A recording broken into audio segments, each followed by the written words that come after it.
Hello दोस्तों, स्वागत है आपका चैनल की एक नई वीडियो में। तो आज इस वीडियो में हम भारत का कंपैरिजन करेंगे 3 देशों से, लेकिन अलग अलग नहीं बल्कि साथ में। आज इस वीडियो में भारत का कंपैरिजन होगा पाकिस्तान, मलेशिया और टर्की के साथ।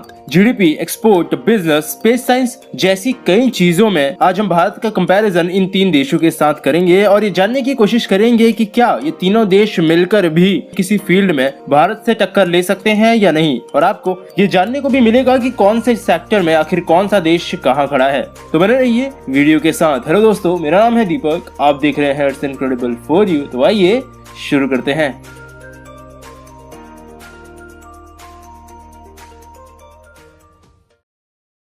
तो चलिए वीडियो की शुरुआत इसी बात से करते हैं कि शायद आप ये सोच रहे होंगे कि मैंने भारत से कंपेयर करने के लिए इन 3 देशों को ही क्यों चुना।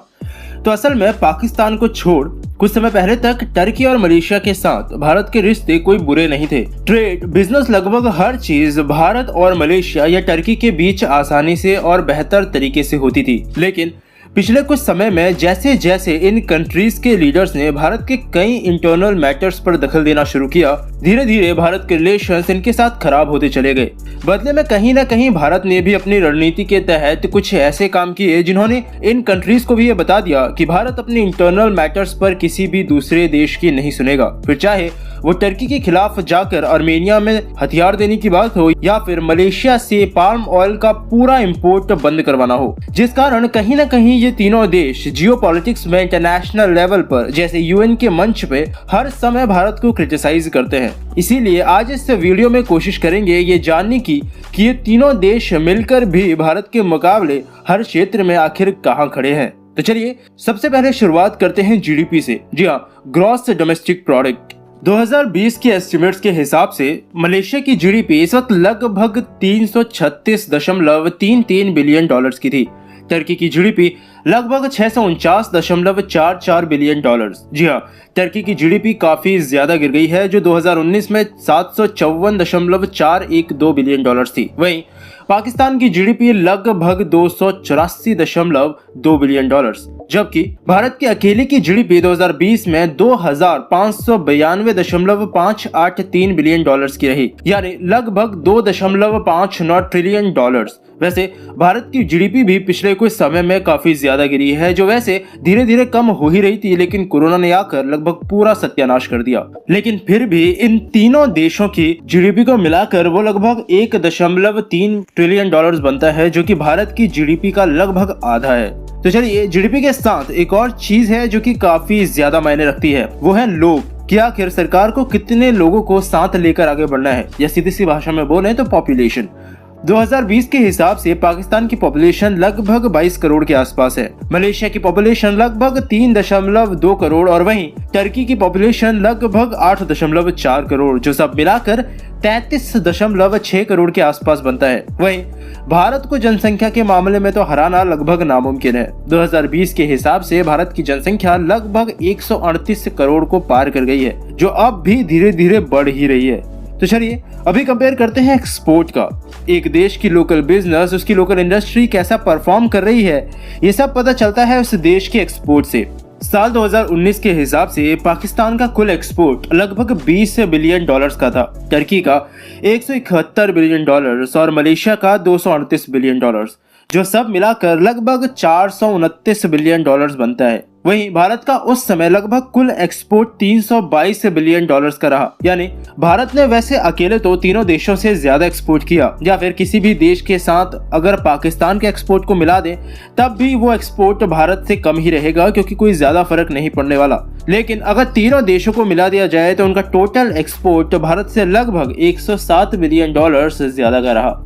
चलिए अभी बात करते हैं मिलिट्री की, जिसमें हम शुरुआत करेंगे अभी कुछ समय पहले आए 2021 के मिलिट्री स्ट्रेंथ रैंकिंग से, जिसमें पाकिस्तान की मिलिट्री स्ट्रेंथ रैंकिंग पूरी दुनिया में इस वक्त 10वें नंबर पर है, टर्की इस वक्त पूरी दुनिया में 11वें नंबर पर और मलेशिया 44वें नंबर पर। वहीं भारत के पास इस वक्त दुनिया की चौथी सबसे पावरफुल मिलिट्री फोर्स है। एक्टिव मिलिट्री पर्सनस की बात करें तो 2019 में international institute for strategic studies के द्वारा पब्लिश किए गए द मिलिट्री बैलेंस के अनुसार पाकिस्तान के पास इस वक्त लगभग 6,53,800 मिलिट्री पर्सनल हैं, मलेशिया के पास 1,13,000, वहीं टर्की के पास 3,55,200, जो कि कुल मिलाकर 11,22,000 मिलिट्री पर्सनल बनते हैं, जबकि भारत के अकेले के पास एक्टिव मिलिट्री पर्सनल की संख्या 14,55,500 से ज्यादा है, जो कि इस संख्या के हिसाब से इन तीनों देशों के एक्टिव मिलिट्री पर्सनल से भी 3,33,500 तक ज्यादा बनता है।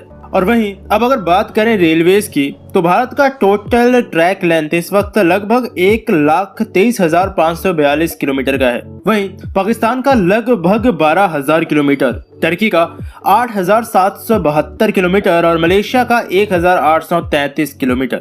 यानी भारत का टोटल ट्रैक लेंथ इन देशों के कंबाइंड ट्रैक लेंथ से भी काफी ज्यादा है। लेकिन यहाँ पर मैं ये चीज भी मेंशन कर दूं कि टर्की के पास इस वक्त हाई स्पीड रेलवे ऑपरेशनल है, जबकि हमें अभी भी अपने पहले हाई स्पीड रेलवे का इंतजार है। चलिए अभी वीडियो की आखिरी की तरफ बढ़ते हैं और बात करते हैं इनके स्पेस प्रोग्राम की। लेकिन उससे पहले एक जो चीज रह गई है वो है फॉरेन रिजर्व। फॉरेन रिजर्व को वैसे पहले लोग कोई इतना ज्यादा इंपॉर्टेंस नहीं देते थे, लेकिन इस बार कोरोना की वजह से कई कंट्रीज की इकोनॉमी क्रैश होने की वजह से उनका फॉरेन रिजर्व भी उनके काम आया, जो चीज ये बताती है कि ये भी एक बहुत ही महत्वपूर्ण चीज है। पाकिस्तान की बात करें तो उनका फॉरेन रिजर्व इस वक्त लगभग $13 बिलियन का है, टर्की का लगभग $82 बिलियन और मलेशिया का लगभग $105 बिलियन, जो कि सब मिलाकर $200 बिलियन के आसपास बनता है। वहीं भारत का अकेले का टोटल फॉरेन रिजर्व इस वक्त लगभग $530 बिलियन के आसपास है, जो कि इन तीनों देशों के टोटल फॉरेन रिजर्व से भी लगभग $330 बिलियन से ज्यादा बनता है। इन कंट्रीज में अगर फॉरेन रिजर्व को इनकी पॉपुलेशन के हिसाब से भी देखा जाए तब भी वो सबसे कम बनता है पाकिस्तान के लिए, जिनके पास लगभग ना के बराबर फॉरेन रिजर्व बचा है। और अब अगर आखिर में बात की जाए इनके स्पेस प्रोग्राम्स की, तो शायद आपको पता हो या नहीं, लेकिन भारत के अलावा इन तीनों देशों के पास भी अपनी स्पेस एजेंसी मौजूद है। लेकिन अगर बात की जाए इनके स्पेस प्रोग्रेस, प्रोजेक्ट्स या प्रोग्राम्स की, तो ये तीनों देश मिलकर भी भारत की स्पेस एजेंसी इसरो की बराबरी बिल्कुल नहीं कर सकते। चारों देशों में से सिर्फ भारत ही वो देश है जो चांद और मंगल तक पहुंचा है। इन तीनों स्पेस एजेंसीज ने आज तक जितनी सैटेलाइट्स लॉन्च की हैं, अगर उन सब को भी मिला दिया जाए तब भी वो उस संख्या तक नहीं पहुंचेंगे जितनी सैटेलाइट भारत की इस वक्त अभी पृथ्वी के बाहर एक्टिव है, यानी काम कर रही हैं। भारत की टोटल लॉन्च की गई सैटेलाइट्स की संख्या तो उनके मुकाबले फिर कहीं ज्यादा है। वैसे हो सकता है आपको जानकर हैरानी हो, लेकिन इन चारों में से पाकिस्तान की स्पेस एजेंसी सबसे पहले बनी थी, जो दुर्भाग्यवश आज सबसे पीछे है। इन चारों देशों में से सिर्फ भारत ही वो देश है जिसके पास खुद के लॉन्च व्हीकल्स मौजूद हैं। यानी अगर स्पेस एजेंसी की बात की जाए तो ये चीज आंखें बंद करके कही जा सकती है कि इन तीनों देशों के मुकाबले इसरो बहुत ही आसानी से जीत सकता है। तो ये था कुछ पैमानों पे कंपैरिजन भारत का इन तीनों देशों के साथ।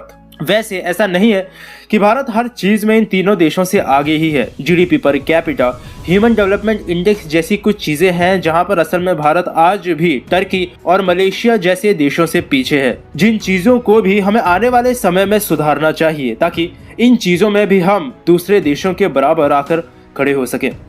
तो बस अभी के लिए फिलहाल इस वीडियो में इतना ही। आपको ये वीडियो कैसी लगी मुझे नीचे कमेंट सेक्शन में जरूर बताइएगा। अगर आपको वीडियो पसंद आई है तो इसे लाइक करना, अपने दोस्तों और फैमिली के साथ में शेयर भी। और अगर आप चैनल पर नए हैं तो चैनल को सब्सक्राइब किए बिना बिल्कुल मत जाइएगा, क्योंकि इस चैनल पर आपको ऐसी ही इंटरेस्टिंग टॉपिक से रिलेटेड वीडियोज मिलती रहेंगी। और अगर आप चाहें तो मुझे ट्विटर पर भी फॉलो कर सकते हैं, आपको नीचे डिस्क्रिप्शन बॉक्स में ID मिल जाएगी।